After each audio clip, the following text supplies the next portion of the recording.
Welcome everyone to all of the students who are watching this session online. So we are going to discuss the questions of prelims 2020. I so wish that I was teaching a class full of students. So I'm teaching a class which is empty because I wanted to discuss questions face to face. So I'm missing that because it's always it's always interesting to discuss questions of prelims examination which UPSC has asked. So before I start the discussion, few thoughts on the paper. So paper prima facie, if you look at the paper, it is definitely a difficult paper. It is not an easy paper. And it is definitely not an easy paper who have just started their preparation. So for example, I feel like that paper is relatively easy who are mature candidates. So who are, for example, who are attempting second or third, who are whose attempt is second or third attempt. So I felt like that paper was difficult. Paper, especially those sections which have been traditionally easy. For example, think of environment. Although I will tell you that environment section since 2018 has become difficult. Since 2017 it has become difficult, and this year also environment was not that easy. Another section which traditionally used to be easy was science and technology, because a lot of questions were directly taken from current affairs. So the trend has continued that questions are from current affairs, but at the same time the way statements are formed, they are very difficult in nature. So one of the trend is that UPSC focuses a lot on the application part of technology, especially application part of emerging technologies. But so that trend has continued. But the difficult part is the statements, how they have framed these statements, those statements have become very difficult. In environment also, I feel like very simple questions. For example, there is a question on which of the national park has highest area under critical tiger habitat. Now this is a very simple question, but it has been framed in a way that it will make you think. Like for example, everybody knows that Nagarjuna-Srisalam is the largest tiger reserve, but the question has been twisted. Now they are asking about critical tiger habitat. So you have to believe in your education, you have to believe in yourself that whatever you have studied, you are going to implement it. So each and every question made you think, each and every option was set in a way that you have to think about it. Like giveaway nahi hai. And even if, and the most difficult part perhaps of the entire paper, and I'm not limiting to science and technology and environment, the most difficult part was choosing between two options. So it was very easy to eliminate two options, but at the same time it was very difficult to finally arrive at the right answer. And that is something which made this paper very difficult. But another interesting thing about this paper is that it is an approachable paper. Approachable paper in the sense that if you look at the questions, except questions of history are very factual and they were very difficult. Except questions of history, most of the questions were approachable. They were enticing. Like you feel like that you know something about this question. Like you should attempt it. But the stuff they have asked, the statements which they have framed in the question, those statements are not quite straightforward. So even if you know about a topic, at the same time you had to know about that topic in a little depth. So just a very basic understanding, a very basic analysis, that was not sufficient to answer in many questions. Another beautiful thing, I really liked this paper in one aspect, is that how they have framed the options. So the way options are framed, it was in many questions which prima facie looked very difficult, but I won't say that it became easy, but it was not that difficult. So the way options were set, you had to eliminate options. A lot of questions, even if you have not read about it, even if you have not heard about it anywhere, still you could have answered that if you can eliminate using some analytical reasoning. So it was a check of your elimination skills also. Like if you can use some analytical reasoning and if you can use elimination skill and arrive at the right answer. And I'm going to discuss a lot of questions like this. बहुत सारे questions ऐसे होंगे जहाँ पे you have to basically use your elimination skills. So that is something that is one aspect of the paper which I really liked, and I in general appreciate UPSC papers. UPSC papers stand apart from rest of all the examinations because of their focus on analytical reasoning. So there was a very good mix of factual and analytical questions, and even if those questions which seemed pretty hard, pretty difficult, at the same time if you can use some elimination, if you can use some analytical reasoning, questions were not that difficult as they seemed prima facie. So that is something which was interesting about the paper. Another thing, so for rest of the sections, so since I am only going to discuss the questions of science and technology and environment, observation about rest of the sections will be done by other faculty members. But I felt like that overall this paper was, since there is no fixed source also for many questions. For example, I am very sure a lot of students are going to ask this question कि sir ये कहाँ से पढ़े, कौन सा source use करें, which source should we use? And the answer is frankly, in many questions traditional sources are more than sufficient, but in many questions at the same time there is no fixed source.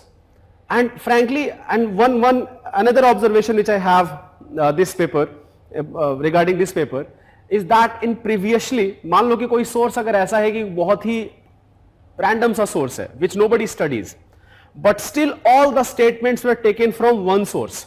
Like for example, if you can find that source using Google, or if you can find that paragraph in a book, you'll find that all the statements are based on a single source. This year questions, especially in science and technology, a lot of statements are not taken from single source. They have been taken from different sources. So that is again another issue with this paper. So why UPSC has done that? Because they want you to do, so अब ऐसे में क्या करेंगे, जैसे मान लो question ऐसे आ गया which nobody even knows the source. For example, Vision IAS is going to upload the entire detailed analysis of the entire paper, and there Vision IAS will mention the sources, it will mention the motivation of the question, and you will see that in many questions there is no one fixed source. First of all, in past also sources have been very random. UPSC is asking questions from very random sources, but this year question, sources are not only random but they are different also. In a single question you have to look for 2-3 different sources to arrive at the right answer. So what should we do? Like what should be our strategy if questions are framed in this way? Strategy is very simple. UPSC wants you to have an analytical reasoning. They want students who can eliminate options, who can arrive at the right answer. They do not want students who are just mugging up. Mugging up is a very important part of your preparation. I'm not saying that mugging up does not help. In history it will help a lot. In men's answer writing, a lot of facts will help you a lot in answer writing. So mugging up definitely helps, but it is not sufficient. It is a necessary condition, but it is not a sufficient condition. So apart from all the knowledge you have, if you cannot apply that knowledge in eliminating options, prelims will become a very difficult, will be a very difficult examination to crack. And this has been a trend for last few years, and it has continued in this year also. कि अब जैसे question जिसका कोई source नहीं है, क्या करें? तो कोई बात नहीं, आपको वहीं पे कोई एग्जामिनेशन हॉल में बैठ के आपको सॉल्व करना है. In examination hall itself, you have to eliminate options and you have to arrive at the right answer. I always tell students in my classroom that no matter how many tests you have attempted, no matter how much you have studied, there will be around 40-50 questions which will be familiar to you, which you know directly. 40 questions which you know directly, at max 50 questions you know directly. Rest of the 50 questions you have to optimize. In rest of the questions, a lot of questions will be that you have not even heard about it. Some questions will be you know some partial information, you know some partial part of the question, and still you have to arrive at the right answer. So that is the beauty of UPSC prelims paper, that it wants students not only to study hard, they want you to work hard, but at the same time they want you to work smartly. You have to do smart study. If you're not studying smartly, अब जैसे for example one of the recent trends which I really found is disturbing among aspirants is that aspirants want everything in a tonic form. ये tonic की तरह सब कुछ दे दो, like सब कुछ बना बनाया दे दो. If that is your strategy, it will not help you a lot. So for example, I feel like that you have to study newspaper by yourself. You have to read newspaper thoroughly. Like you have to devote some time, not only in editorials but also news associated with environment, science and technology, polity, economy. And whatever you do not know about it, you have to do some Google search and you have to find out about it, like something which you do not know. So you have to, जो coaching institutes will help you a lot in escalating your preparation. आपको बहुत जल्दी में आपको बहुत सारी चीजें पता चल जाएंगी in giving a structure to your preparation. But जो final jump है, that final jump you will have to take by yourself. And that is the way questions are being asked. कि ऐसा नहीं कि कोई एक बुक पकड़ा दो, ऐसे बोलेंगे कि अच्छा ये बुक पढ़ लो, हो जाएगा आपका. This will not work. Any institute or any teacher who claims that read my material and you will clear this examination, I will finish the entire syllabus in 6 months, 9 months, 3 months. If anyone is doing that, they are making a fool out of you. Coaching institutes can escalate your preparation. They will help you a lot in giving a structure to your preparation, but the final jump, I will repeat, you'll have to take by yourself. So UPSC want not only hard working candidates, but they also want smart candidates. So smart analysis is very important. Anyways, I think I have given a lot of gyan. Other faculty members also have a lot to say about the paper. Without any further ado, I will start the discussion. So let's start with the first questions of science and technology. There are 12 questions of science and technology and basic science. So 11 questions related to technology, 1 question of basic science. Apart from that, there are 18 questions from environment. So total I am going to take 30 questions. So science and technology on an average 10 questions तो आता ही आता है. Sometimes it can be as high as 12, 13, 14 also. It can be as low as 8 also. But on an average 10 questions is always asked from science and technology, and this year the trend has continued. It is 12 questions from science and technology. And in fact इस बार ऐसे paper था जिन्होंने भी paper दिया है line से question थे, like line से सिर्फ साइंस एंड टेक्नोलॉजी के क्वेश्चन है, लाइन से सिर्फ एनवायरमेंट के क्वेश्चन हैं. So you look at lot of science and technology questions. For example, I have used the set B question paper. I think other faculty members are also going to use the set B. There are 4 sets A B C D. So I have questions paper. I have जो numbering of question है मेरा वो set B के हिसाब से है. So let's without any further due let's start the discussion. So the very first question of this paper was about carbon nanotubes. Now carbon nanotubes remain in news a lot. They are very important nanomaterials. So हैं क्या carbon nanotubes? Carbon nanotubes का जो building block है, building material है, that is graphene. Now graphene are an amazing form of carbon.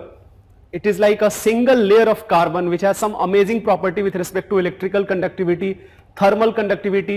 It is very hard. So for example, despite being a very single layer, it is much more stronger than steel also. It has very good thermal conductivity also. It has very good electrical conductivity also. So using graphene, if you build a sheet of graphene, you can have carbon nanotubes. So you can build a sheet of graphene and you can give it a cylindrical form, either as a single layer tube or as a multi-layered tube. So this is called either single layered carbon nanotube or multi-layered carbon nanotube. So जो carbon nanotubes हैं, the building block is graphene, which in itself has amazing properties. Now carbon nanotubes, since they are built from graphenes, तो वो properties तो हैं ही, but apart from that they are very important nanomaterials. तो nanotechnology in general is very important. जैसे आपके mains के syllabus में भी दे रखा है nanotechnology, यूं का यूं. So nanotechnology in general is very important. A lot of nanomaterials are proving to be game changer in technology sector. For example, B carbon nanotubes or quantum dots. ये जो सारी चीजें न्यूज में आती हैं उनके बारे में थोड़ा बहुत पढ़ना जरूरी है. Anyways, so what are the statements? They can be used as a carrier of drugs and antigens in the human body. If you know, this is a lot of nanomaterials can be used in this regard, including carbon nanotubes. So this statement was not difficult. That yes, they can be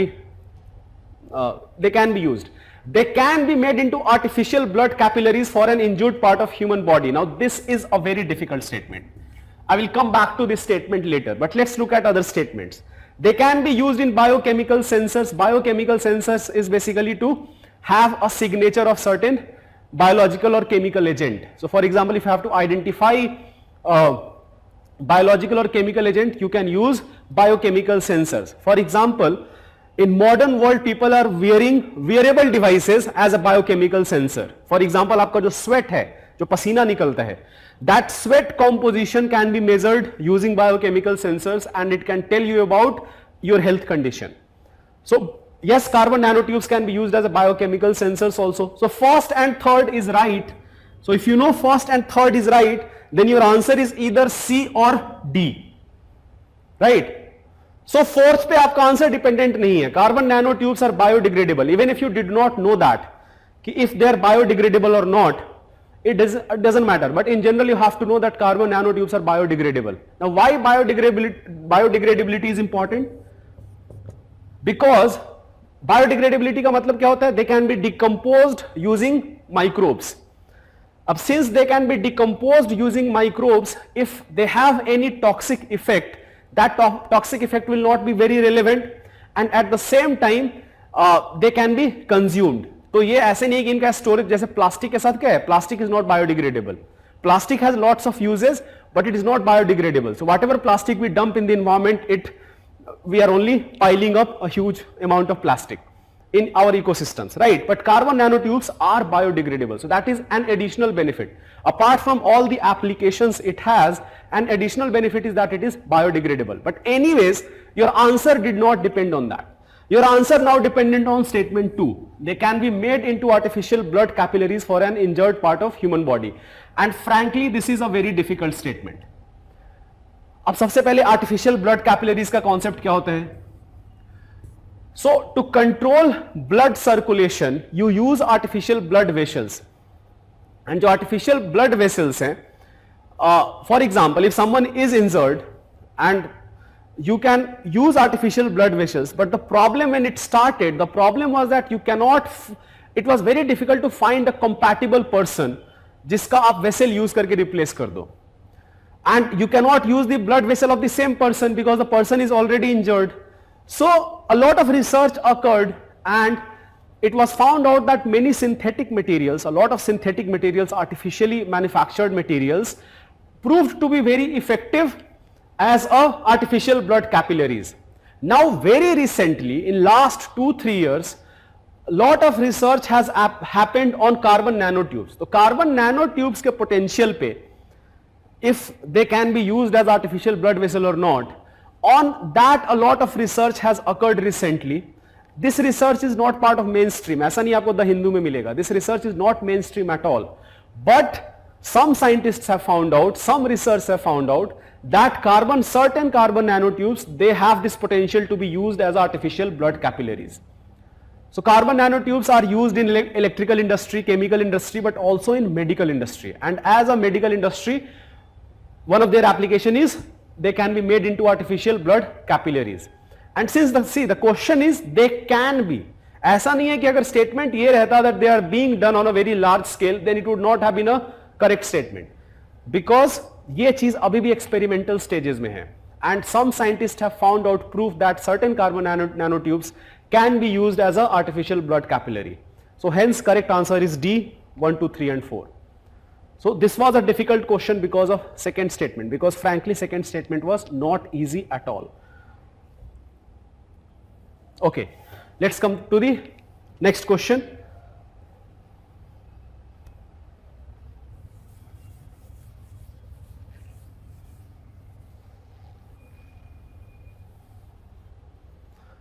So next question was question number 2 in set B. Consider the following activities: spraying pesticides on a crop field, inspecting the craters of active volcanoes, collecting breath samples from spouting wells for DNA analysis. At the present level of technology, which of the above activities can be successfully carried out by using drones? तो drones का application क्या है? अब drones generally हम जानते हैं शादियों में फोटो खींच, शादियों में आजकल drones use करते हैं फोटो खींचने के लिए. Like if you go to any marriages, you will find drones flying here and there. But drones are much more than that. They are used in logistics industry. They are used in disaster management, during disaster management. They are used in wildlife monitoring. Apart from that, so ये तो बहुत simple है. Spraying pesticides on a crop field. If you are reading news, you know that during recent locust attack happened recently in India. In that context, this was in news a lot, that drones are being used to spray pesticides, locust को मारने के लिए. So yes, that is true.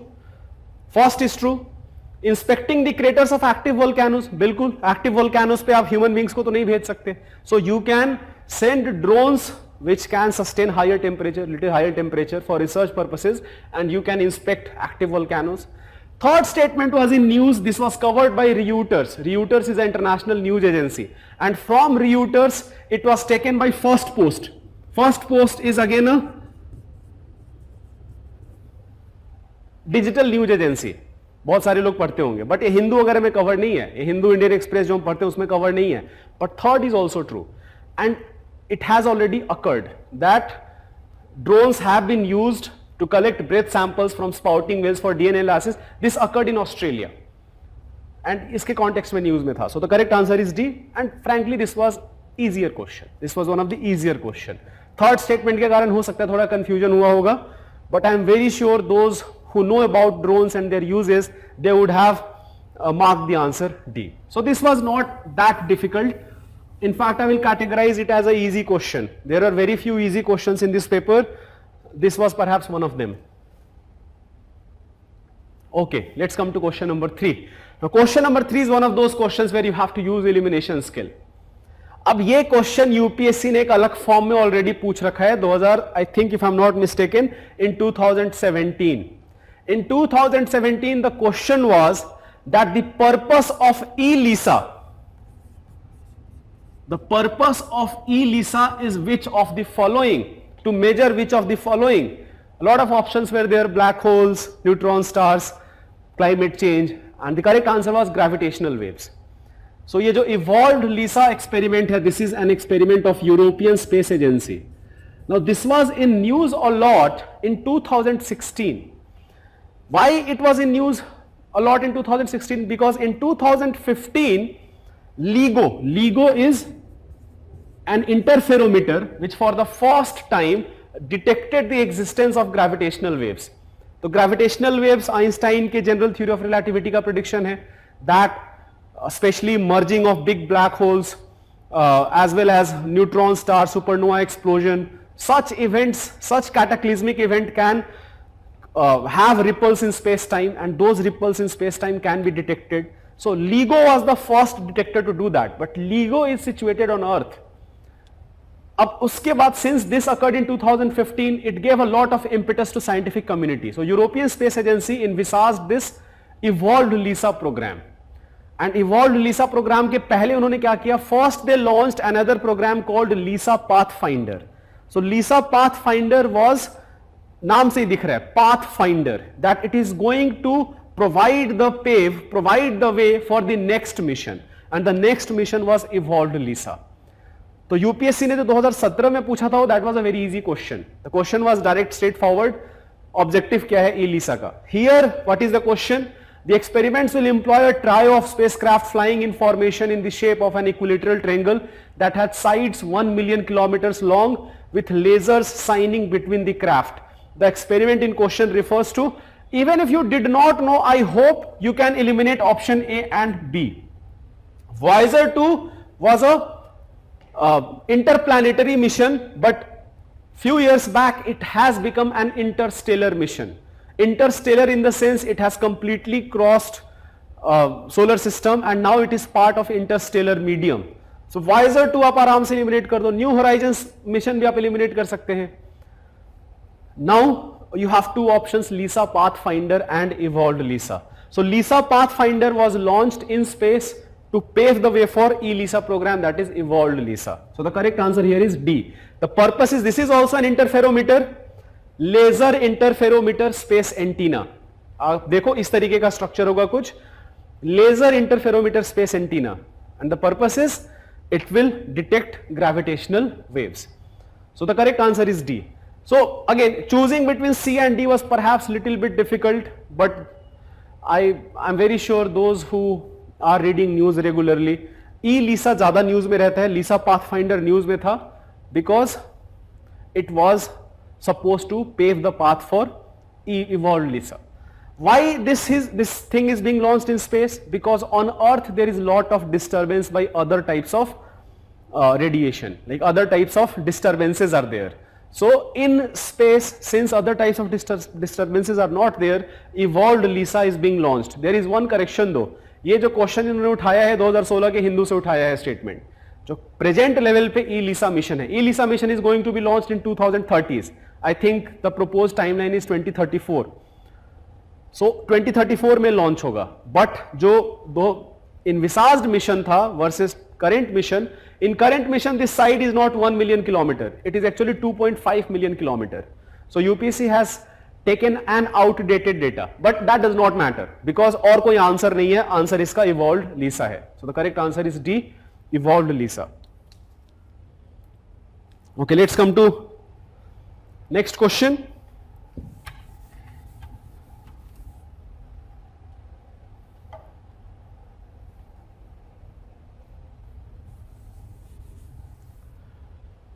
Okay, this is again a question often, genetic editing often remains in news.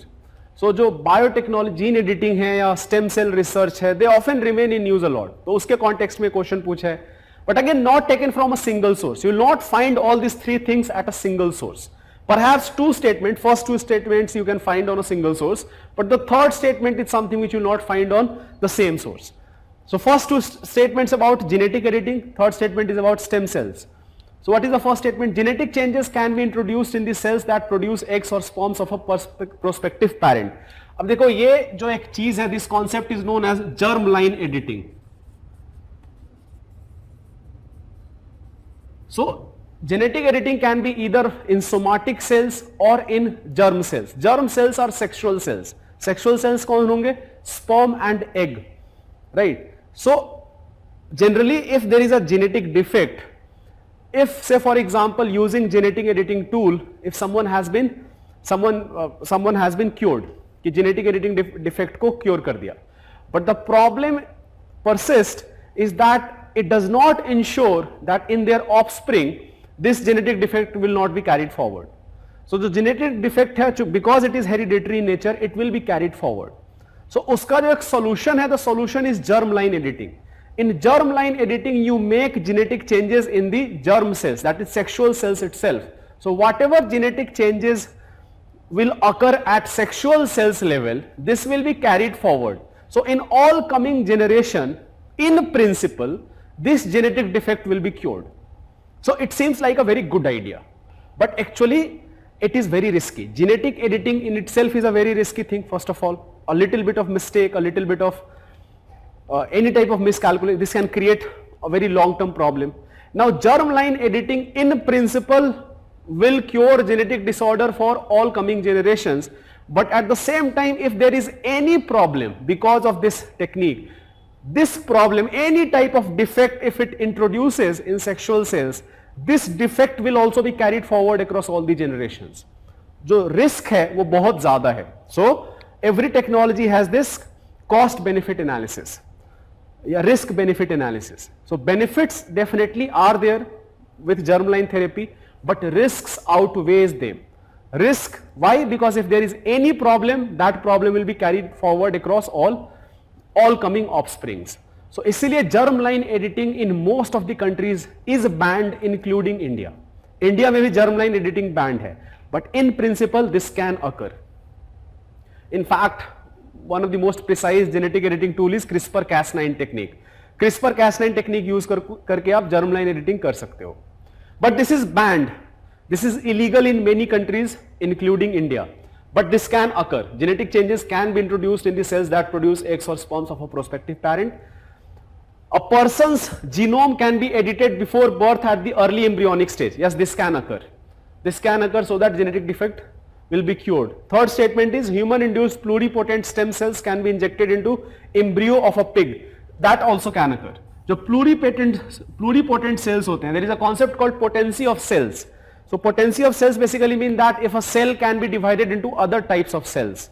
जैसे generally when zygote is formed for the first time. When fertilization occur for the first time and egg and sperm meet and form the zygote, तो उस time पे जो cell होता है that is called totipotent. Totipotent cell. ये totipotent जो cells होते हैं they can be divided into any other type of cell. So जब बच्चा जब गर्भ में होगा, when the embryo is inside the uterus, this totipotency of cellular structure, this leads to development of all organs, but this totipotency remains for very shorter duration, and in the later stages of this embryo you have pluripotency. Pluripotency is that when one cell can be divided into multiple cells. Again the word is multiple, not all. In totipotency all types of cells, in pluripotency in multiple cells.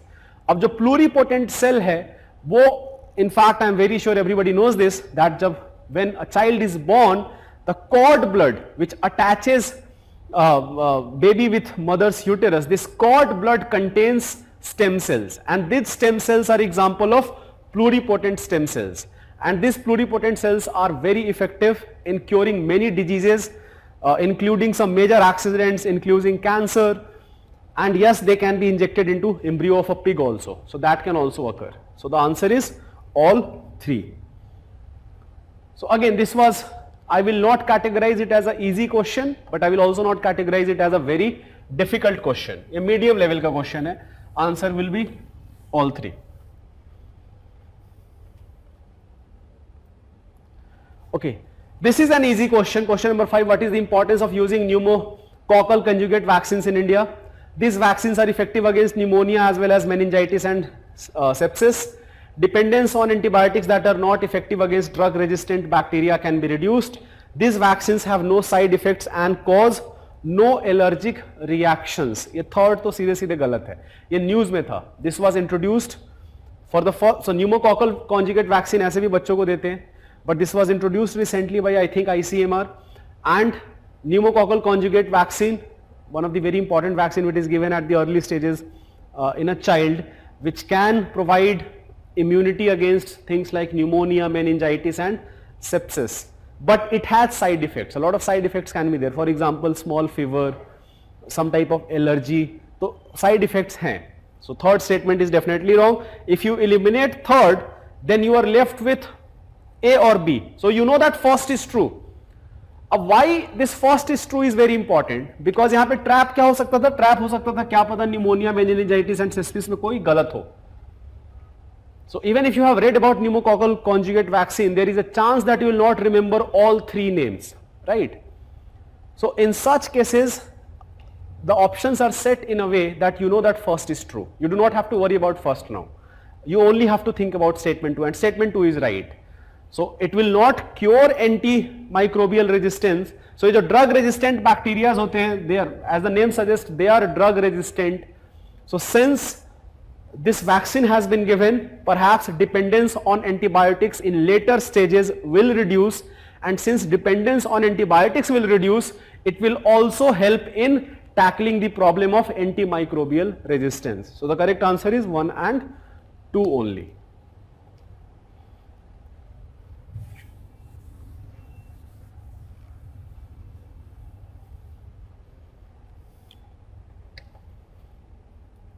Okay, let's come to question number 7. This was an easy question. If you know, if you have studied class 9th biology, you will easily answer this.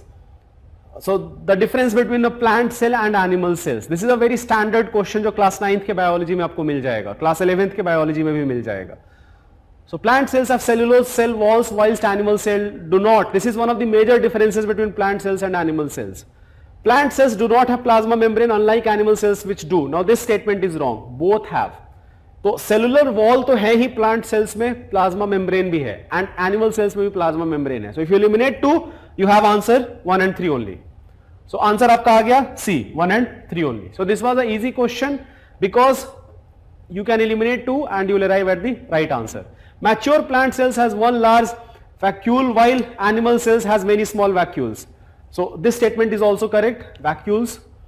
So जो plant cells होंगे, they will have a larger vacuole while animal cells will have very smaller vacuoles. So the third statement is also right. But this was little easy question, because if you eliminate option 2, you have the right answer. So the correct answer is C here, 1 and 3 only. Okay, let's come to the next question.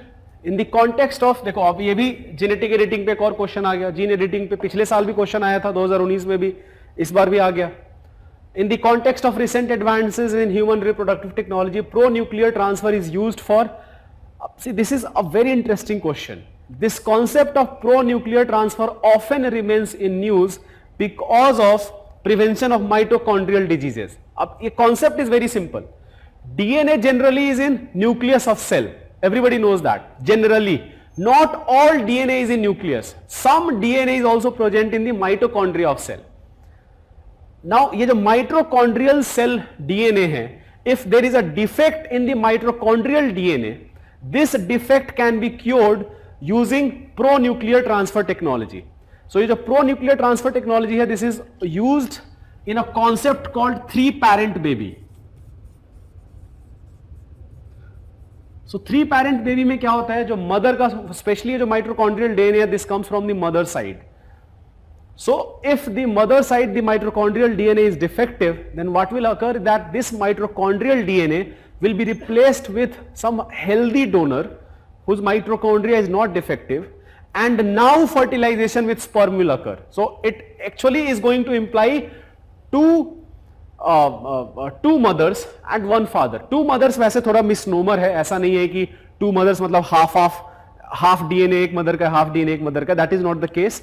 Only mitochondrial DNA is replaced with a healthy donor, and the DNA which is present in the nucleus in egg, that remains. So using mitochondrial DNA of a healthy donor versus the actual mother and the sperm of father, that will lead to a baby which is now healthy. This is called 3-parent baby, and the technology which is used is called pro-nuclear transfer. So the correct answer here is D. Again, this often remains in news. This, for the first time, if I remember correctly, it was in news in 2015-16, but it often remains in news. ये 3-parent baby जो है बहुत सारे countries धीरे धीरे use कर रहे हैं. It was started in UK legalized it first. Now this technology is being used for in many other countries also. So the correct answer is D here. अब देखो एक बड़ा funny trend है, आपको दिखेगा कि बहुत सारे questions का answer D है. So this is also a funny trend in this year's question, especially in questions of science and technology. Okay, let's come to question number 18. With the present state of development, I think there is a typo mistake here, typo error here. With the present state of development, artificial intelligence can effectively do which of the following? Bring down electricity consumption in industrial unit. That is one of the most important application of AI. जो AI है वो demand supply को समझ के accordingly it can provide supply. So अभी क्या है, generally जो इलेक्ट्रिकल सप्लाईज हैं they are using man power, but AI can understand the supply demand. In fact जो पूरा का पूरा कॉन्सेप्ट है स्मार्ट ट्रांसमिशन का, दिस स्मार्ट ट्रांसमिशन विल और स्मार्ट पावर का जो कॉन्सेप्ट है, it is going to deploy artificial intelligence for that. Create meaningful short stories and songs, that is also true. In general याद रख लो, जो भी काम ह्यूमन बींग्स कर सकते हैं except reproduction, breathing and all that stuff, but whatever at the cognitive level, whatever we can do at cognitive level, whatever we can do, AI can also do. The answer is very simple. So create meaningful short stories and songs, yes. Disease diagnosis, yes. Text to speech conversion, yes. Even wireless transmission of electrical energy, that is also true. So wireless transmission of electrical energy does occur. For example, this is very important in directionality of devices. So I'm not going into detail, but the correct answer here will be 1, 2, 3, 4 and 5. यहाँ पे भी answer D है. देखो एक और answer D मिल गया हमको. So all 5 are correct here. बस ऐसे याद रख लो, at cognitive level whatever we can do, AI can also do in theory, and it can in fact do it better, perhaps in future. A lot of stuff which we do, AI can do it better in future. Okay, let's come to question number 19. Again, this is one of the marvelous questions, very beautiful questions of the paper, because here you have to use your elimination skill. आप option देखो, अगर किस तरीके से option है, you will realise that at least one of the statement is wrong. जैसे अगर एक ऑप्शन यहां पे D 1 2 3 4 रहता तो बहुत सारे लोग गलत करते इसको. A lot of students would have not been correct if one of the statement was 1 2 3 4. So we know that at least one of the statement is wrong here. और उसको आप eliminate कर दो, आपका आंसर आ जाएगा. Right? Now let's look at the options. Visible light communication technology. So नाम में दिख रहा है that this communication technology is going to use visible light. अभी हम क्या यूज करते हैं कम्युनिकेशन के लिए? We use radio waves. तो both radio waves and visible light are part of electromagnetic spectrum, right? So but in visible light communication, and in fact one of the most important application of visible light communication technology is one of the technology which is called Li-Fi, light fidelity. It is like Wi-Fi, but instead of using radio waves it uses laser light, it uses visible light, right? So visible light communication technology, which of the following statements are correct? It uses electromagnetic spectrum wavelengths of 375 to 780 nanometer. Those who know the electromagnetic spectrum, they know that the visible light falls around somewhere between 4000 to 8000 angstrom. So angstrom is 10 to the power minus 10 meter, nanometer is 10 to the power minus 9 meter. So basically it is 400 nanometer to 800 nanometer. Those who know the electromagnetic spectrum. So this is an approximate value. The exact value is this. So first statement is right. तो अगर आपको electromagnetic spectrum का concept clear है, then you know that first is right. Let's forget 2. But 2 देखो, 2 से ही eliminate हो गया आपका. VLC is known as a long range optical wireless communication. One of the biggest problem in using higher frequency is that your range of communication decreases. For example, इस question को eliminate करना बहुत आसान था if you know the concept of 5th generation mobile technology. 5G की सब बात करते हैं. 5G में we are going to use higher frequency level, and because we are going to use higher frequency level, your mobile cells, जो mobile tower दूर दूर फैले होते हैं, now you have to have mobile cells quite closely spaced so that communication can go on without any problem. So as the frequency increases, one of the benefit is that speed will increase, bandwidth will increase, but the problem is that the range will decrease because higher frequency is more susceptible to environmental changes like interference, diffraction, etc. तो जितना ज़्यादा आप higher frequency use करोगे, now यहाँ पे compared to radio waves इसका frequency बहुत ज़्यादा high होगा. So wavelength is very less but frequency is very high. So the more higher frequency you use, lesser will be the range. So second को eliminate करो, आपका answer आ गया 1, 3 and 4. बाकी भी, but you can also look at the other options. VLC can transmit large amount of data faster than Bluetooth. This makes sense. Bluetooth बहुत slow होता है. Those who use Bluetooth, they know that Bluetooth is very slow. Now why will we work on a technology which is even slower than Bluetooth? So definitely we are going to work on that technology which is faster than Bluetooth. So first and third is right. आप ऐसे eliminate कर सकते हो. This is the logic which you can use. So you know first and 3 is right, then you know either option A or option C is right. So अब आपका dependence जो आ गया वो statement 2 पे आ गया. Because now we know 1, 2, 3. A VLC has no electromagnetic interference. Even if you knew this part, in general electromagnetic interference होगा जहां पे directly electrical signal या magnetic signal हम use कर रहे हैं. If we are not using directly electrical signal or magnetic signal, or instead we are using electromagnetic wave, then that signal will not be susceptible to electromagnetic interference. So fourth statement is also right. Second is wrong. It is not known as long range optical wireless communication. In fact, at wireless level, it cannot be a long range communication. So the correct answer is 1, 3 and 4. Again, थोड़ा सा current affairs का आप use कर सकते थे. 5th generation 5th generation mobile technology के बारे में अगर आपको क्लैरिटी है, then you can answer it. Blockchain technology. Again, blockchain technology remains in news a lot. Blockchain technology was started for cryptocurrencies. Everybody knows this, right?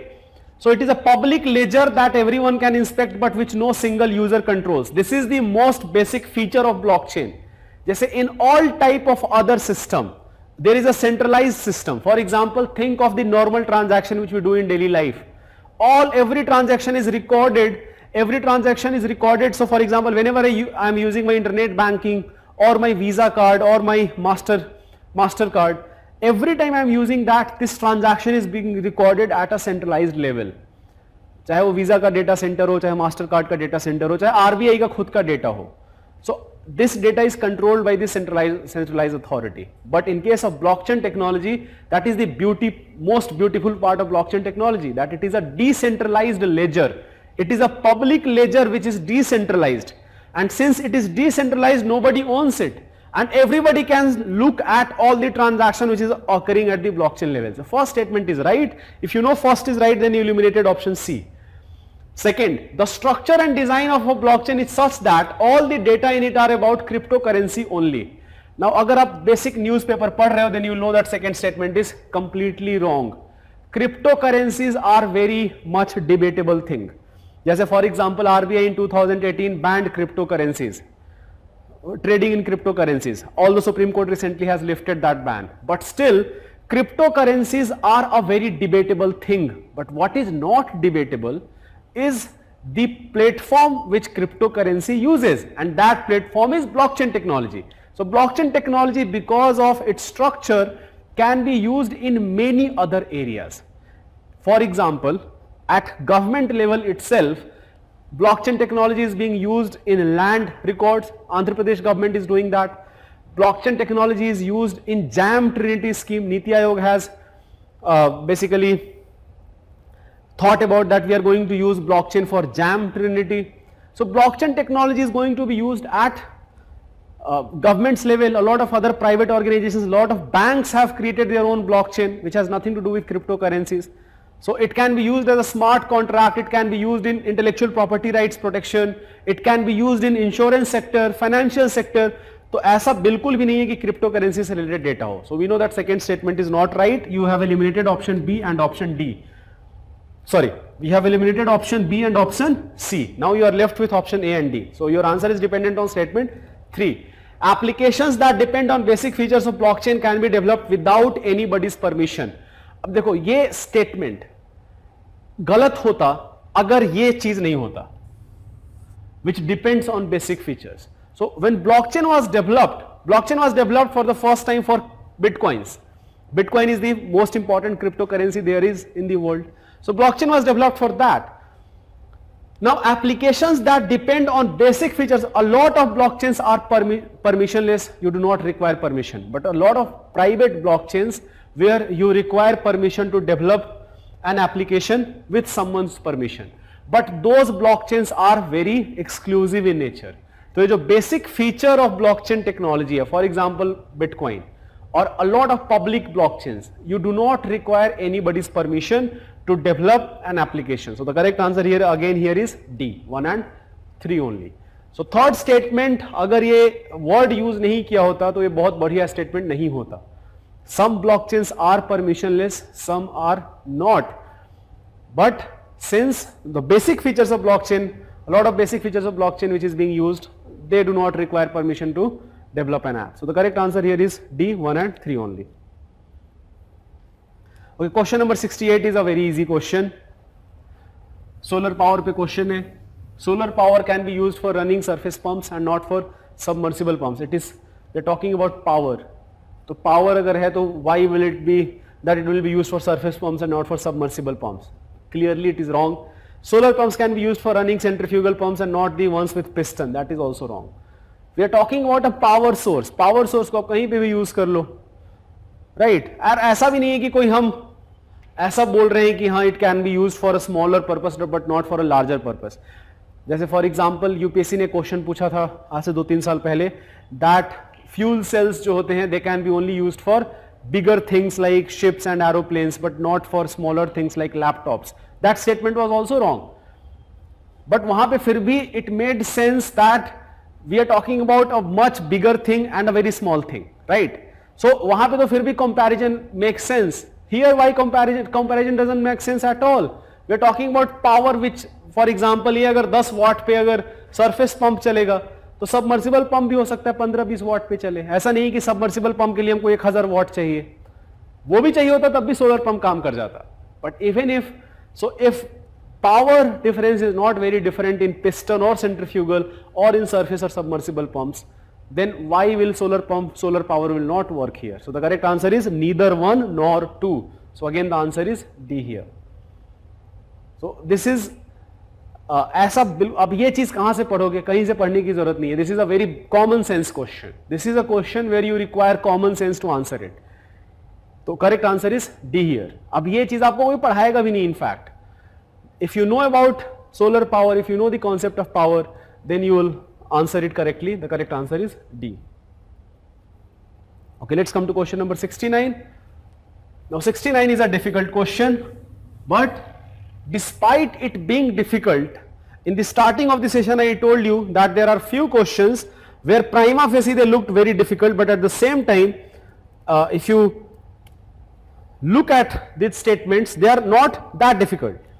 So in fact you can answer it, you can eliminate options in it and you can arrive at the right answer. So and अब again इस question का कोई source नहीं है. अब जैसे कोई अगर पूछे कि कहां से पढ़े, कहीं से आप कोई भी बता ही नहीं सकता आपको कि कौन सा सोर्स होगा इस क्वेश्चन के लिए.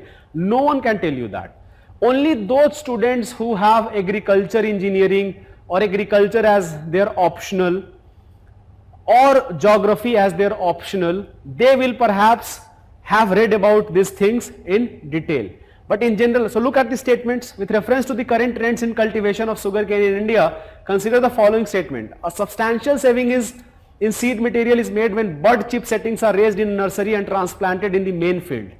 अब इसका आपको opposite पता होना चाहिए. So statement is saying that a substantial saving in seed material is made. तो अभी हम क्या करते हैं? अभी we use, right now we use sets. So sets क्या होते हैं? Sets where you use sugarcane cuttings which can develop its roots. Those are called sugarcane sets. So the sugarcane sets होंगे, ये sugarcane cutting होंगे, cuttings of sugarcane which can develop roots. Now these roots, they are very heavy, they require a lot of space. So for example, per hectare you use sets of like 6 to 8 tons. So this creates this problem of logistics, of storage, because of its weight, because of the space it occupies. So first statement is correct. If instead of doing that you are using bud chip setting and raised in a nursery, so bud chip setting जो होंगे, it will be much lighter, the storage will not be very difficult and you can transplant it very easily. So first statement is right. अच्छा यहाँ पे भी देखो कोई भी option 1 2 3 4 नहीं था. There was no option which was 1 2 3 4. You know that at least few statements are wrong here. Now let's look at other options. When direct planting of sets is done, यही sets की जो हम बात कर रहे थे, the germination percentage is better with single budded sets as compared to sets with many buds. This statement is wrong. Again, you can use some common sense, some logic here. We are talking about comparison between single budded sets as compared with sets with many buds. So germination percentage, a lot of research tells us that germination percentage in single budded set is much less compared to many buds. So those sets which have 3 buds, they will have better germination percentage. Third statement, if bad weather condition prevail when sets are directly planted, single budded sets have better survival as compared to large sets. Third statement is also wrong.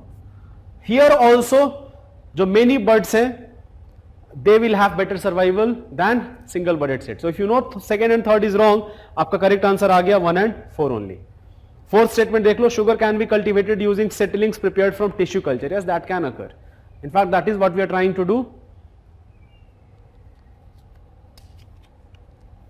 That is what you can do in using sugarcane culture. You can do that. Okay, there is a doubt here. Sir, piston. So the doubt is with respect to, I think, last question. Yes, on solar pumps. So the question, the doubt is that sir, piston engine works due to combustion by fuel. So wouldn't solar works not work for that? That is not. So piston engine जो है combustion fuel की हम बात नहीं कर रहे. We're talking about solar pumps. So a lot of solar pumps use pistons. So the pistons, yes, pistons are a very important part of combustion engine, and combustion engine is fueled, does use fuel. But here we are talking about solar pumps. The solar water pumps हैं, they use pistons. Solar water pumps use pistons, and you can use solar energy to operate these pumps. So they will, Arid has this doubt I think. So yes, जो ये जो आपका statement है, this statement is not correct. आप solar power को use करके piston operated pumps आप आराम से चला सकते हैं. So you can operate piston operated pumps using solar power. Anyway, so the correct answer here in the next question, that is question number 69, with respect to sugar cane in India, the correct answer is 1 and 4 only. Again, difficult question, no fixed source, one of those questions, but at the same time, I feel like that ये जो 4 statement के question होते हैं ना, this is my observation, of course many people will differ with that, ये जो 4 statement के question होते हैं इतने बड़े बड़े, they are relatively easier compared to 2 statement question. Because here you have more, UPSC provides you more things to eliminate. यहाँ पे elimination करना easier है compared to in 2 statement question. 2 statement question में अगर आपको दोनों पता है तभी आप eliminate कर पाओगे. जैसे for example, I only had to know that 2 and 3 is not correct and I have arrived at the right answer. The correct answer is 1 and 4 only. Okay, we are done with questions of science and technology. These were the 12 questions of science and technology. Now let's start with questions of environment. So there are 18 questions of environment.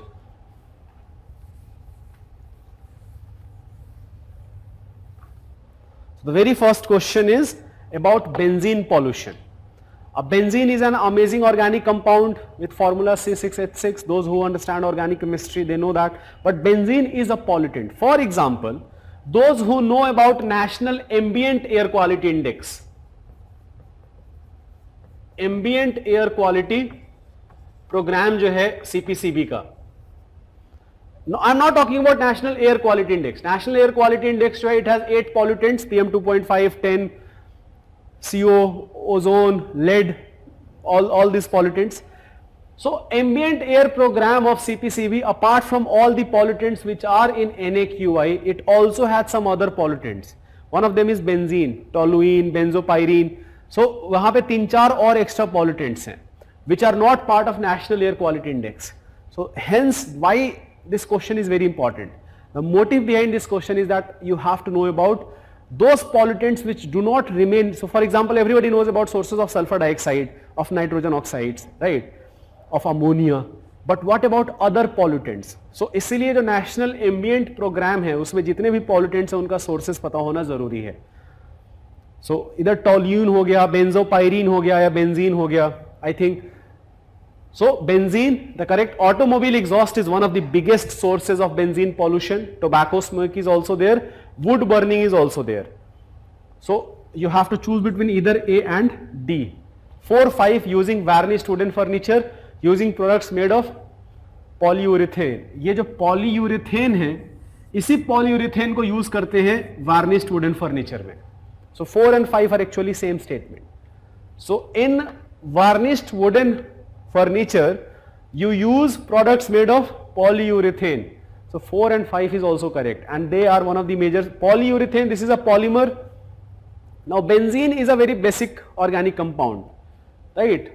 Those who know the structure of benzene, they know it. Benzene का जो पूरा structure है C6H6, 6 carbon, 6 hydrogen.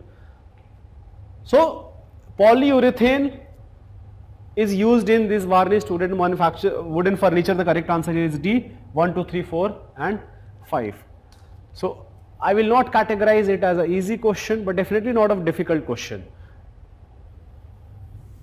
And this also tells you that those pollutants जो कि हम नहीं पढ़ते हैं बहुत डिटेल में, for example other pollutants which are part of National Ambient Air Quality Program, those pollutants we also need to go and study about them, that what are the main sources of those pollutants.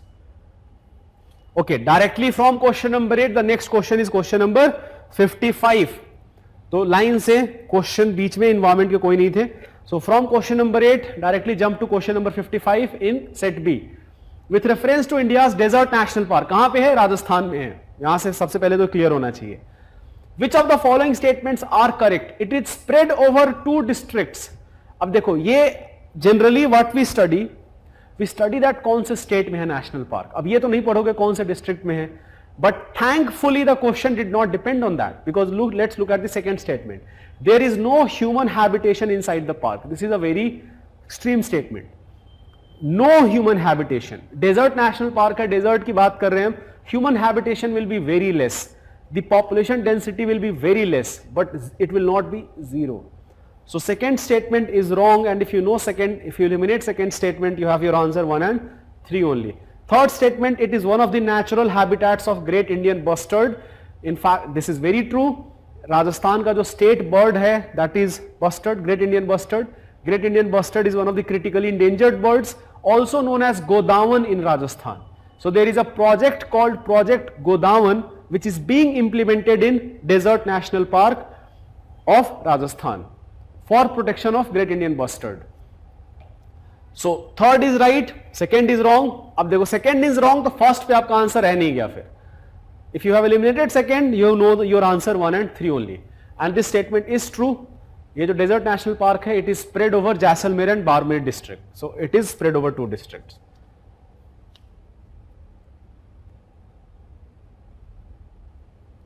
Okay, Sandhya has a doubt एक बहुत previous question पे. In theory, AI can surely do all the options mentioned in the question, but question asked with the present state of development. And the answer is yes, even with the present state of development, AI has done everything. तो जितने भी options हैं, I will go back to the question on artificial intelligence. Yes. So Sandhya is asking that the question is asking with the present state of development, but even with the present state of development, AI has done all these things. It has done 1, 2, 3, 4, 5. आप ऐसे भी देख लो, if you 2, 3, 1 तो AI का काम है ही, 2 was in news a lot, 3 is in news a lot, 1, 2, 3, 4, if you know 1, 2, 3, 4 is right, then there is no other option. Your only option is D. So the correct answer is D here. And AI has done this also, wireless transmission of electrical energy. So all 5 are correct here.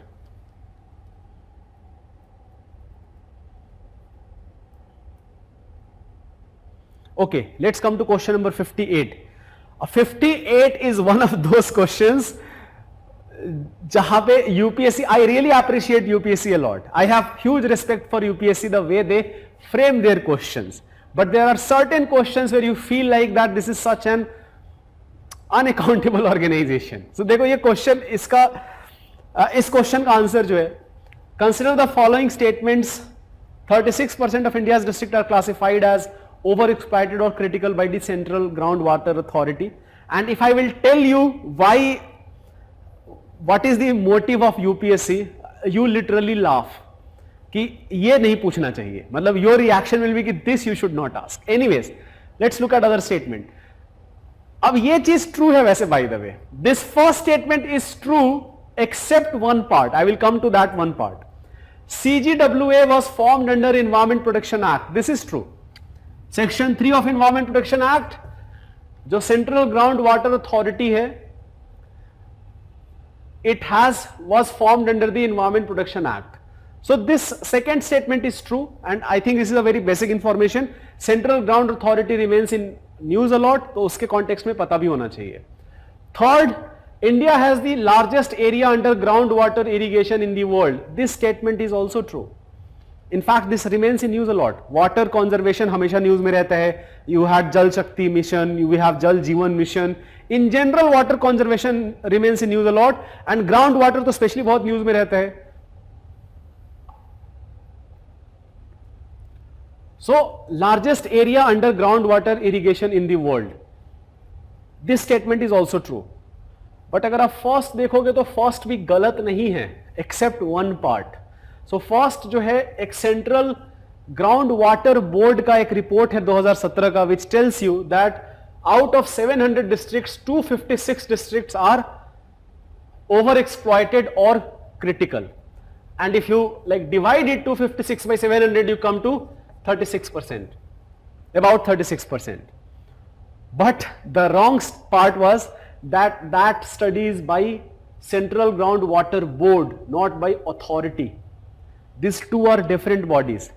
Central Ground, they both work under Ministry of Jal Shakti, they both work under Department of Drinking Water, but they both are different bodies. जो Central Groundwater Board है, that is CGWB, ये A के बजाय बस खाली B कर दो. CGWB, that is responsible for the policy part, for the assessment, research, all such part. जो सेंट्रल ग्राउंड वाटर अथॉरिटी है, this is more of a regulatory body. Regulatory body in the sense कि जैसे for example if you are over exploiting ground water then it will penalize you. So जो regulatory provisions हैं ground water से रिलेटेड, that is the responsibility of central ground water authority. So ये जो research है that 36% of India's district are classified as over exploited और critical, that is not by authority central ground water authority, it is actually by central ground water board. So first statement that's why is wrong. Thankfully there is no option 1, 2, 3. So we know that second is right, third is right. You have your answer B, that is 2 and 3 only. So इसका answer 2 and 3 है. इसका कुछ institutes ने गलत answer दे रखा है, but इसका answer 2 and 3 होगा. So the correct answer is 2 and 3 only. Second and third statement is right. First statement is wrong because of it is not by authority, it is by Central Ground Water Board.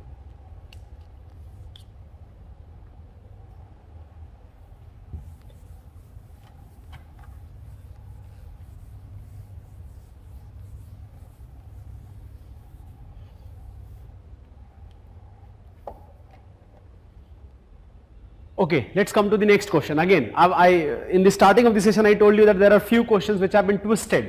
The wordings have been twisted. Let's look at the statement. Among the following tiger reserves, which one has the largest area under critical tiger habitat? अब जो critical tiger habitat है, this is formed under Wildlife Protection Act, जहाँ पे tiger reserve में एक core area होगा. That core area will be, there will be no interference. जो human interference है, it will be minimum in this core area. Now this critical tiger habitat often remains in news because it is in conflict with another institutional setup which is known as critical wildlife habitat. तो जो critical wildlife habitat है, this is part of Forest Rights Act. And in critical wildlife habitat जो indigenous population है, जो tribes होंगे, these tribes have community rights over the minor forest produce. I hope everybody knows that. That is part of Forest Rights Act. But when an area is declared as a critical tiger habitat, then it comes into direct conflict with rights of indigenous population, rights of tribes. And therefore, it is often criticized and often there is a protest. जैसे अरुणाचल प्रदेश में Pakhui wild life sanctuary में protest हुआ था, पके tiger reserve में. That forest department had basically was planning to declare some area as critical tiger habitat. तो फिर वो community rights के against होगा. तो anyways, that is the context. So critical tiger habitat also remains in news. Critical wildlife habitat also remains in news. This is part of Forest Rights Act. This is part of Wildlife Protection Act. अब this question is asking which one has the largest area. Now I hope everybody knew that Nagarjun Srisailam is the largest tiger reserve. Country का largest tiger reserve is Nagarjun Srisailam. This is in Andhra Pradesh. And Corbett has the highest number of tigers. But अब ये जो data है, वैसे तो we are not able to find this data, area of critical tiger habitat. But the question has been twisted. अब अगर आपको ये information अगर आपको याद हो कि नागार्जुन श्रीशैलम सबसे बड़ा है, then you will know that the correct answer is C. In fact, it is much larger than all other three.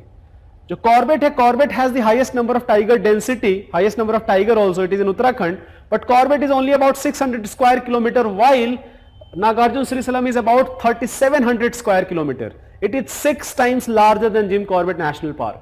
And both Ranthambore is in Madhya Pradesh, Sundarban is West Bengal. Ranthambore is area, if I am not mistaken, it is about 1300. Here also the area is about 1300. Sundarban National Park and Ranthambore National Park. So this Nagarjun Srisailam is more than twice, in fact almost thrice than the area of Ranthambore and Sundarbans. So if you knew the fact that Nagarjun Srisailam is the largest tiger reserve of the country, then you will get the correct answer. So the correct answer is C.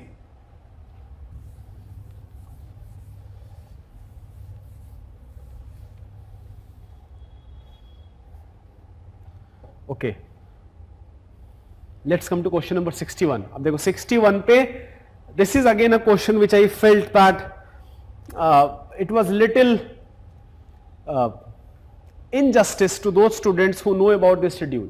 if a particular plant species is placed under Schedule 6 of the Wildlife Protection Act, what is the implication? So Wildlife Protection Act has 6 schedules. I hope everybody knows that. जो Schedule 1 में highest level of protection होगा, Schedule 2, 3, 4, जो Schedule 5 में animals होंगे वो vermin declare कर देते हैं. So vermin, once they are declared as vermin, then they can be hunted. So those animals are in Schedule 5. But Schedule 6 does not have animals, it has plants. And there are certain plants which are part of Schedule 6. I think if number is right now 6 or 7, if I am not mistaken. Now if you look at the act, if you only look at the Schedule 6, अगर आप जल्दी में पढ़ोगे, तो you will find that they are prohibited from cultivation. जो Schedule 6 plants होंगे, they are prohibited from cultivation. So if you only have read that part, then you will mark answer B, that such a plant cannot be cultivated under any circumstances. But the correct answer is A, because if you read the same, अगर उस पूरे act को और detail में पढ़ोगे, you will read that if you want to plant it, you will require permission from the chief warden of that state. So a license is required to cultivate that plant. So B statement वैसे तो काफी extreme statement था. C तो ऐसे ही हटा दो, it is a genetically modified crop plant, that is wrong. Invasive and harmful to the ecosystem, इसको भी हटा दो. B जो है, A and B में confusion है. Such a plant cannot be cultivated under any circumstances. So if you have read the act, if you have read only Schedule 6 with a very quick glance, then you will mark B, because the word there is used prohibited, that they are prohibited. But अब act का और part पढ़ो, it becomes very clear that if you want to plant them, then a license is required from the chief warden. So the correct answer here is A. अगर जहां पे भी answer B दे रखा है वो गलत आंसर है, तो इसका आंसर A होगा, that a license is required to cultivate that plant. अब लास्ट ईयर भी एक्ट से बहुत क्वेश्चन ऐसे ही आए थे. There were questions from environment protection act, there was question from CAMPA act. इस साल भी वाइल्ड लाइफ प्रोटेक्शन एक्ट पे एकदम डिटेल में जाके क्वेश्चन पूछा है. Okay, next question, what is are the advantages of zero tillage in agriculture? Sowing of wheat is possible without burning the residue of preventing. So this is true. Zero tillage agriculture क्या होता है? Like without disturbing the soil. So without disturbing the soils, and this is very important because not only it provides nutrients, जो soil है वो बहुत सारा जो crop रह गया, residue रह गया. This crop residue will not only provide nutrients, but at the same time disturbing of soil also releases the carbon which is stored there. So zero tillage is also very important for carbon sequestration. So first statement is right, you do not have to burn crop because again zero tillage में आपको soil को disturb करने की जरूरत नहीं है. Without the need for nursery of rice saplings, direct planting of paddy seeds in the wet soil is possible. This is also right. Nutrients you will get from the previous crop itself. Carbon sequestration in the soil is possible. That is also right. ऐसे भी याद रख लो first and third. अगर second को लेके मान लो confusion भी है, that if second is not right, or perhaps you are not sure about second statement, there is no option 1 and 3 only. But we know that 1 and 3 is right. So since 1 and 3 is right, your correct answer is D, 1, 2 and 3. So that is how you have to eliminate and you have to arrive at the right answer. Third, first and third ideally you should know if you have read about zero tillage agriculture. So again, not a difficult question. For me it is an easy question, but हो सकता है कुछ लोगों को confusion हुआ हो सकता है second statement गलत करके लोगों ने 3 only खाली mark किया हो. But the correct answer here will be 1, 2 and 3. Question number 64. According to India's national policy on biofuels, which of the following can be used as raw materials for the production of biofuels? Cassava, damaged wheat grains, groundnut seeds, horse grams, rotten potatoes, sugar beet. अब देखो national biofuel policy 2018 में renew हुआ है under ministry of power. So under ministry of power national policy on biofuels 2018. If you read the policy in the very first page itself, it talks about different generations of biofuels, first generation, second generation, third generation, advanced generations of biofuels. And in first generation of biofuels, it talks about that a lot of fuel whose sugar content is very high can be used as a biofuel. अब एक चीज इसमें देखो, जैसे for example sugar content sugar beet का ज्यादा होगा, रॉटन potato का ज्यादा होगा, डैमेज्ड व्हीट ग्रेन्स का भी होगा, कसावा का भी होगा. अब you only had to choose between either D or A, 1, 2, 5, 6. Either 1, 2, 5, 6 will be right or 1, 2, 3, 4, 5, 6 will be right. There is a trick here. 2 tricks are here in fact. Two ways you can eliminate option 3 and 4. First, biofuel की बात करें तो biofuel हम उससे बनाएंगे जिसका sugar content ज्यादा हो. शुगर कंटेंट यहां पे groundnut seeds and horse grams में शुगर कंटेंट नहीं, प्रोटीन ज्यादा होता है. So you do not require protein for biofuel, you require carbohydrate and you require fat. So wherever sugar content is higher, you will use biofuel. And second logic is, so this is one logic, second logic is that generally first generation of biofuels जो थे वो थे food crops based थे, कि जो food crops हैं, for example corn हो गया, but that created the problem of food security. So second generation of biofuels basically talks about non-food crops. So, अब यहां पे नॉन फूड रॉटेन पोटैटोस की हम बात कर रहे हैं, राइट, डैमेज्ड व्हीट ग्रेन्स की बात कर रहे हैं. So using that logic also you can eliminate option 3 and 4. So the correct answer is 1, 2, 5 and 6. So A is the correct answer. Even if you have not read the national policy on biofuels, ये आप eliminate करके answer कर सकते हो. So you needed to know that you require high sugar content, not high protein content. High protein हमको life में चाहिए. In general we should have high protein content in our diet, not high sugar content. But for biofuel the opposite is true. For biofuel you require high sugar content. Anyways, question number 65. Next question. Which one of the following statement best describes the term social cost of carbon? It is a measure in monetary value of the. अब देखो, ये अगर आपने news में कुछ news articles में covered है, that you have to talk. In general there has been a focus on quantifying the environmental damage. So generally होता है ये कि जब आप बात करते हो environmental damage की, you talk about that how environmental damage will create problem, breathing problem होगा, ये होगा वो होगा, life quality of life will suffer. So we talk about all these things, but all these are qualitative in nature. But generally people understand economics, people understand quantitative stuff. So in general there has been a focus on quantifying the environmental damage. So for example, in this context, the social cost of carbon, so if you have not read it, actually it is difficult, but आप B और D को फिर भी आप eliminate कर सकते हो. Social cost of carbon, we are talking about social cost of carbon. Now B is requirement of fossil fuels for a country to provide goods and services to its citizens based on the burning of those fuels. So fossil fuel burning पे government कर रही है. Why that is a social cost of carbon? अब ये तो government को एक तरीके से लीवे दे रहा है. Second statement, if you understand the meaning of social cost of carbon, you will understand that we are trying to quantify the damage caused by carbon. So it is a negative thing. अब B ऐसे दे रहा है कि it is giving a leeway to the government that fossil fuel use करके government is providing goods and services. But then it is not highlighting the negative part of carbon. It is highlighting that governments have this necessity to use fossil fuel for goods and services, which is true. So for example, think of a country like India. We use coal a lot. Coal, petroleum हमारे यहाँ बहुत use होता है. But that is, मतलब वो हमारे लिए necessity है. But then that does not highlight the negative connotation associated with the cost of carbon. So you eliminate B. D को भी आप eliminate कर सकते हो. Individual person, contribution of an individual person to the carbon footprint on the planet Earth. This also seems wrong. C option, efforts put in by a climate refugee to adopt to live in a new place. ये बड़ा ही made up statement लग रहा है, but बड़ा ही interesting सा है. So that's why I felt that this is a little difficult question. Because correct answer here is A, of course, long term damage done by ton of carbon dioxide emissions in a given year. So per tonnage increase in carbon dioxide emission, what will be the damage in longer term? Damage in terms of health, on educational status, on health status, in general on society. So that damage, if you can quantify that, that is known as social cost of carbon. So the correct answer here is A.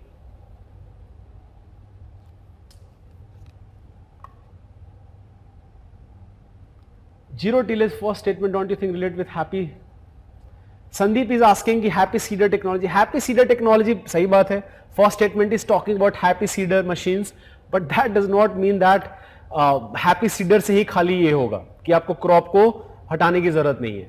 So happy seeder is definitely a very important technology, but at the same time जो zero tillage agriculture है, this is a principle. Zero tillage agriculture आप बहुत तरीके से कर सकते हो. Happy seeder तो फिर भी एक machine है. So zero tillage agriculture is a method. You do not confuse between a method and a machine. So zero tillage agriculture is a method, and using this method first statement is right. So Sandeep, all three will be correct. There is another doubt in question number artificial intelligence पे, there is another doubt. Okay, anyways I'm not going to, the correct answer as per Vision IS it will be D, 1 2 3 4 and 5. Okay, let's come to question number 70. In the context of India, which of the following is are considered to be practices of eco-friendly agriculture? Eco-friendly agriculture क्या है? Crop diversification, I hope everybody knows this. Legume intensification. जो legume crops हैं, they have this very amazing property of nitrogen fixation. The nitrogen fixation plus they improve the organic content of the carbon, organic content of the soil, and they also decrease the emission of nitrous oxides. So जो legume crops हैं, these crops are very interesting crops. So 2 is also true. Tensiometer use. Tensiometer क्या होता है? Tensiometer is basically used to understand the soil and water tension. कि कितना water soil में है. So tensiometer को use करके you can understand the requirement of water in a soil. So generally क्या होता है कि our irrigation techniques are very inefficient. Using tensiometer you can make it much more efficient. And more water you use, that will lead to unsustainable agriculture. So tensiometer is a device which is used to understand the soil water tension.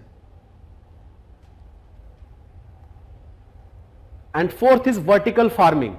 Vertical farming, देखो picture देख लो, vertical farming ऐसे होता है, like on vertical shelves you basically use crops. So vertical farming is also a very environmental friendly technique because here land use changes is very less. Land use change क्या होता है? For our requirement we are clearing forest, right? Or for our industrial requirement or for our urbanization we are clearing forest. So instead of doing that, if you use vertical farming where on vertical shelves in a closed climate, in a closed condition with moisture, temperature, sunlight, सब चीज को control करके, if we can have this farming, this is known as vertical farming. So vertical farming is very famous in Japan. So it is very famous in Japan, it is in news in the context of Japan, but yes, this is again a very important eco-friendly technique. So the correct answer here is also 1, 2, 3 and 4. तो vertical farming news में था, उसके context में बस आपको ये याद रखना है. Okay, question number 92.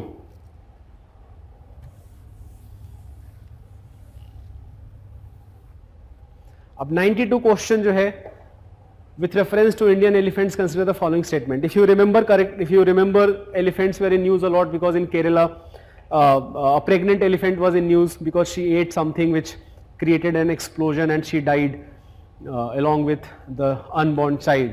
So in that context, elephants were in news a lot. Elephants were covered in news a lot of explanation about elephants gestation period etc. were in news at that time. So उसके context में question पूछा गया है.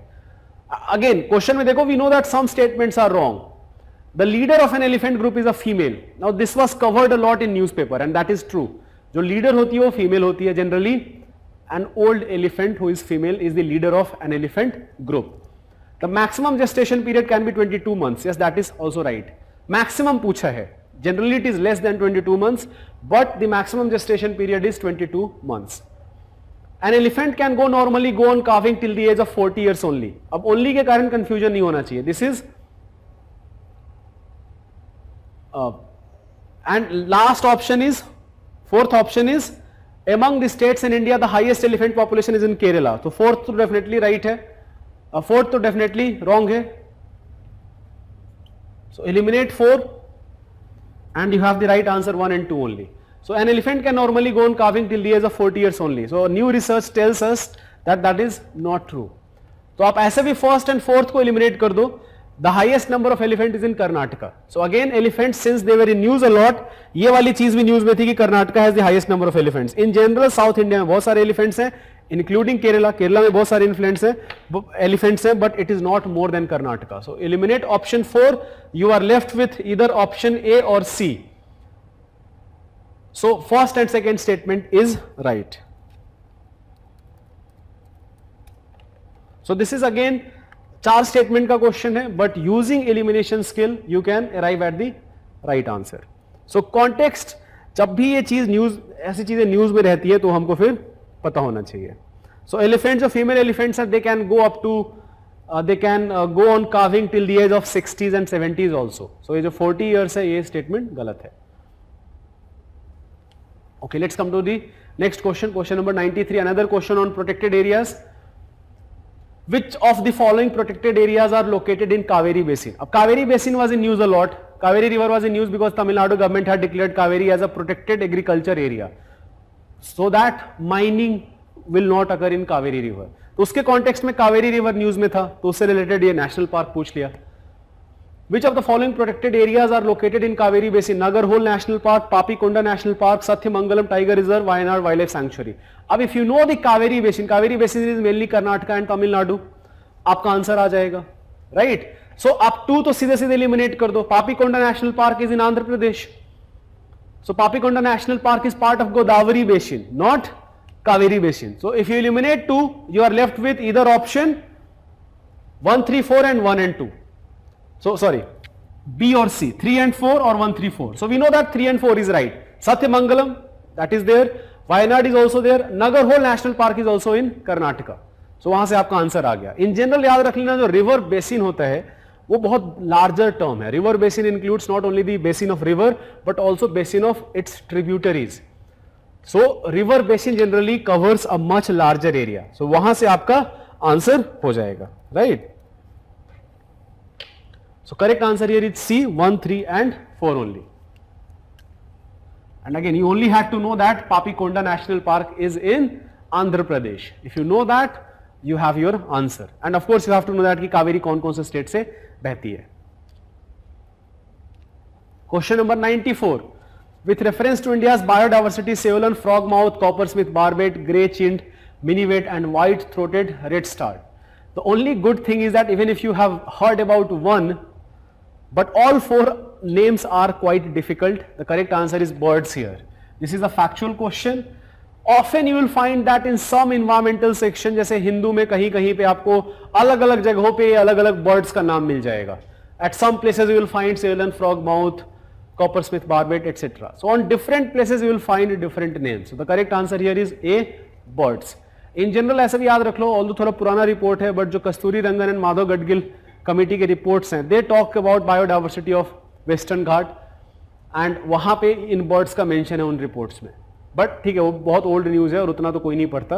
But in general Hindu का जो coverage है, you will find this names not at one place but at different news articles you will find all these different names. So the correct answer is birds. And again this is a difficult question because इसमें कोई as such logic, I don't think there is a logic here. Or otherwise perhaps I am missing some logic, but I don't feel that there is a logic here. So the correct answer here is A, birds. Okay, let's come to the next question. Again a very interesting question. Which one of the following protected areas is well known for conservation of subspecies of Indian swamp deer that thrives well on hard ground and is exclusively graminevorous? सीधे answer Kanha national park है. आप ऐसे याद रखो, Kanha national park is also tiger reserve. It is in Madhya Pradesh, right? Generally tigers and prey are protected together. बाकी आप eliminate हो जाएगा आपका. If you know this then you can eliminate option B, C and D. So in general Kanha national park ये news में भी था, ये न्यूज में कवर्ड था. कान्हा स्वाम्प डियर न्यूज में कवर्ड थे. This is part of current affairs. So swamp deer is found in Kanha National Park. If you have to see swamp deer in their natural habitat, you should go to Kanha National Park. आप ऐसे भी logic लगा सकते हो. Generally tigers and their preys, they are protected together. जब भी हम tiger conservation की बात करते हैं, we also talk about conservation of their preys. So Kanha National Park is a tiger reserve. वहां से आप एलिमिनेट करके आप आंसर कर सकते हो. So the correct answer is A. Question number 96. Steel slag can be material for which of the following? Construction of base road, improvement of agriculture soil, production of cement. Steel slag क्या होता है? नाम से दिख रहा है. In manufacturing of steel, this is a byproduct. Like fly ash. Fly ash is a byproduct in thermal power plants, जो coal based thermal power plants हैं. Similarly, steel slag is a byproduct in manufacturing of steel. And steel slag can be used in all of these three things: construction of base road, improvement of agriculture soil, production of cement. Only option perhaps confusing was statement 2. 1 and 3 तो सबने guess कर लिया होगा. Second was confusing, but second is also true. In fact, this was again covered in news. ये news में covered था that steel slag has this property that it can tackle the problem of acidity in soil, and hence you can use steel slug for agriculture. So all three is correct answer here. D, 1, 2 and 3.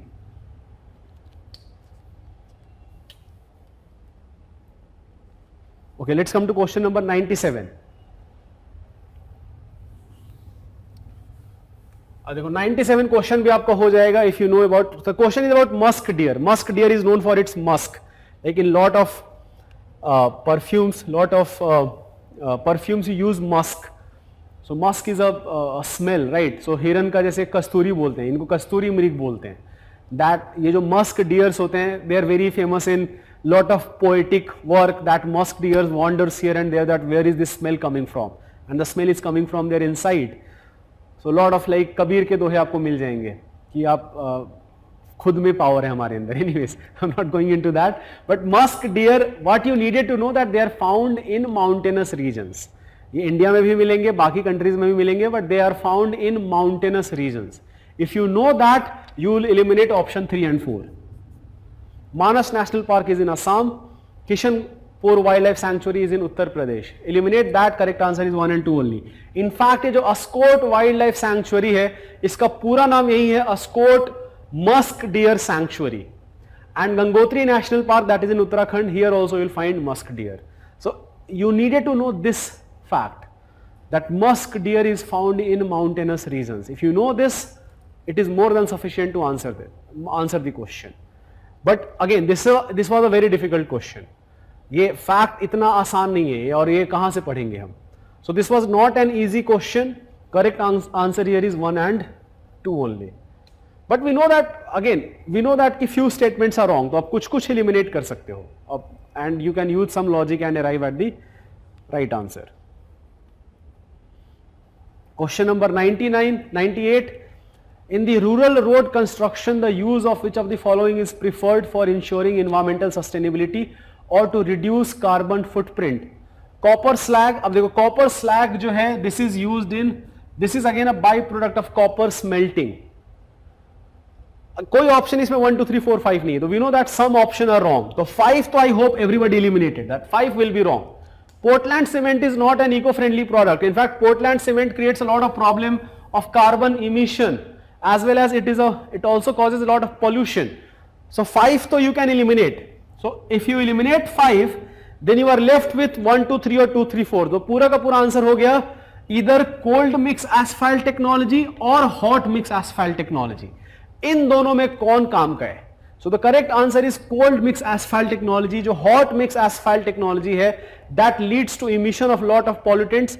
It is also known for its very foul smell because of the a lot of gases which have very foul smell. So instead of hot mix asphalt technology, you can use cold mix asphalt technology for road construction. So the correct answer is 1 2 and 3.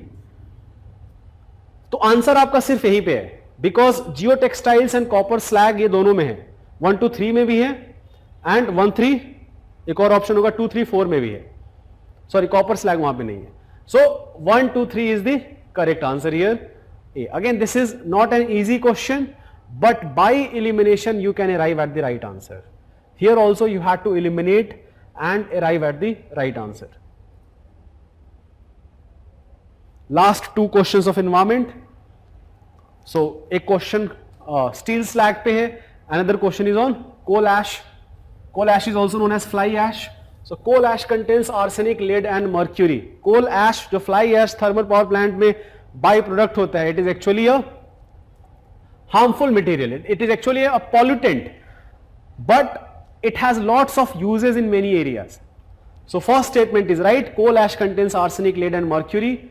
Coal-fired power plants release sulfur dioxide and oxides of nitrogen in the environment. This I hope everybody knew this. Sulfur dioxide and nitrogen oxides are the most important pollutants. We know their sources, and coal-fired power plants are one of the biggest sources of both these pollutants. So 2 is right and 3rd is also right. High ash content is observed in Indian coal. India में जो coal मिलता है वो lignite या bitumen मिलेगा. So जो low ash content होगा that will be in anthracite. So anthracite बहुत कम मिलता है इंडिया में. इंडिया में you have lignite coal or bituminous coal. So the correct answer is all three, 1, 2 and 3. But ऐसे याद रख लेना fly ash का भी बहुत सारा use है. Fly ash is also used in agriculture, in construction sector. Last question, biochar. There is a question on biochar in farming. What are biochar? Biochar are burning of biomass material but in the absence of oxygen.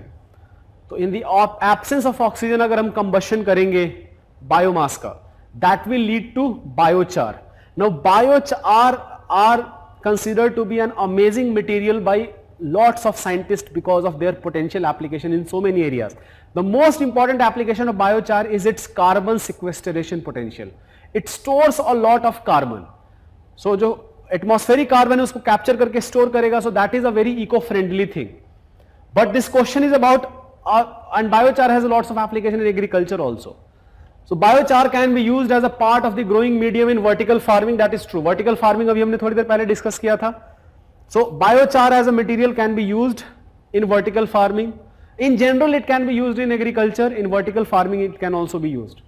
When biochar is part of the growing medium, it promotes the growth of nitrogen fixing microorganisms. This is again one of the another property of biochars कि nitrogen fixation को improve करते हैं और nutrient retention capacity को improve करते हैं. So second statement is also right. And third, when biochar is part of the growing medium, it enables the growing medium to retain water for longer time. Third is also right. So biochar has lots of application in agriculture. तो वैसे तो biochar is known for its carbon sequestration potential, but अब देखो biochar use करने का फायदा क्या है? That you can use it in other areas also. So not only it is carbon sequestering material, जैसे for example agriculture is known for its emissions. Agriculture emissions बहुत ज़्यादा होता है, but biochar can be used for many other stuff also. So you are promoting sustainable agriculture also, and at the same time it has a number of other benefits like water retention capacity or nitrogen fixing microorganisms or in different types of farming techniques. So this was the last question of environment. We had 12 questions of science and technology, 18 questions of science environment. A lot of very famous question among aspirants will be about cutoff, but I will not try to speculate cutoff. Such speculations often turn out to be wrong, but I feel like that those students who are above 90, in general they should start preparing, because 2-3 question हम कहीं कहीं answer की में कुछ ना कुछ गलत आ ही जाएगा, यूपीएससी का आंसर की कहीं ना कहीं डिफर करेगा ही. So I will not speculate on cutoff, but what I will tell you that even if you feel like that you are in danger zone, you should start preparing, because the time is very less from prelims to mains examination. अब महीने भर 40 दिन आप prelims के result का wait करोगे, you lose a significant amount of time, a very valuable time. So use this time like you have cleared prelims examination and you are preparing for mains examination. It's not going to harm you, right? So instead of speculating about cutoff क्या होगा क्या, instead of living in uncertainty, instead of living in anxiety, focus on studies and start preparing. That is very important to do well in mains examination, and I wish you all the best for this examination, and I wish you all the best for your studies at home. The session is not over. Rest of the sections by different faculty members will be taken. So I think there will be a few minutes break. There can be 2 or 3 minutes break, but the session is not over as of now. Thank you guys.